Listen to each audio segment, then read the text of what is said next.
At ang number 1, Jollibee. Kilala sa kanilang sikat na Chicken Joy at mayroon na itong mahigit 1,400 branches sa Pilipinas at mahigit 270 international branches sa 34 na bansa.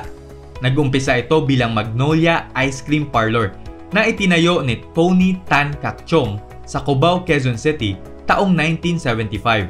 Hanggang sa naghain na rin sila ng fried chicken, pansit palabok at iba pa na kalaunan ay mas naging sikat pa sa ice cream.